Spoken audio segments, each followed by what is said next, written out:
All right. Hello, everyone. Welcome back to the History Lab with Mr. Urig. Wherever you may be, glad to have you back.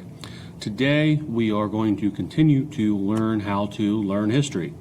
I like today's lesson. I think you guys will have some fun with it. Should be a good time. So, primary sources. Should be able to define what those are by now. Our objectives from yesterday said that we should be able to know the difference between a primary and secondary source. So today, we're going to talk about nothing but primary sources.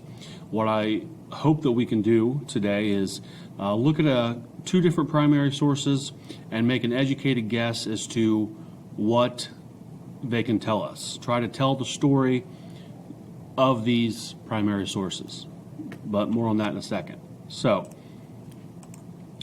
the objective or our goal for the day, you as the students, you should be able to analyze a common set of documents to put together a story. You're not going to probably have ever heard of these people before, but through some primary sources here, hopefully you can put the pieces together. So, I'm not going to read these next couple slides to you, but it's definitely something that you're going to want to read through just so you know the strengths and the limitations of primary sources. They're great, yes. They can give us a lot of detail and a lot of insight, but there are some limitations to them. You definitely want to look through them. We talked about the four jobs or the four hats that a historian wears. Today I'm asking you to wear two of them. The detective, figure out what's going on, and then tell us the story of what happened, who they were, what they were doing. Should be pretty fun. Our directions. So, select two of the following primary sources. On your online handout, answer all the questions for each document. Total, I think there are 18 questions. Remember, you are trying to put together a story.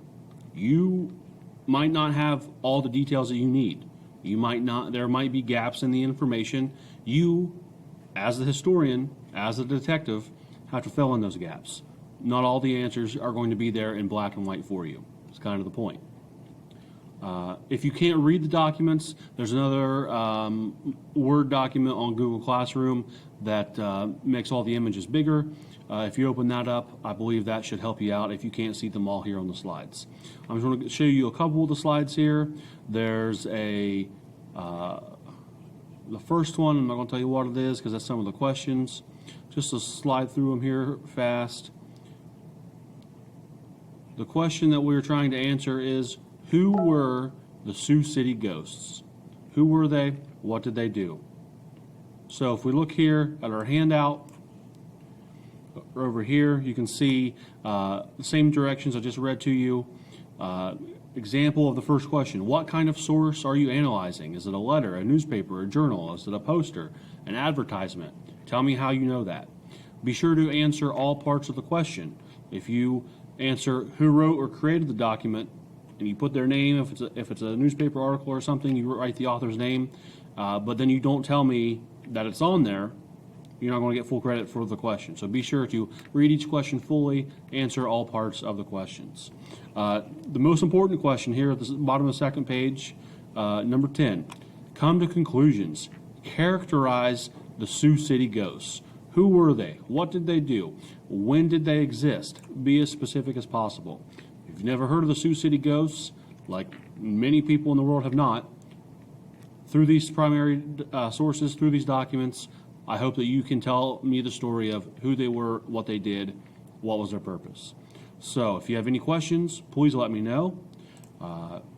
Another pretty self-explanatory lesson here today. Nothing crazy, nothing out of the book yet, or the online book, I should say.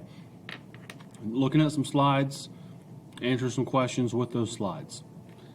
If you have any questions, let me know. Email, Twitter, or email the remote learning help desk, or if you're here in class, again, email me, let me know. Thanks. Have a great day.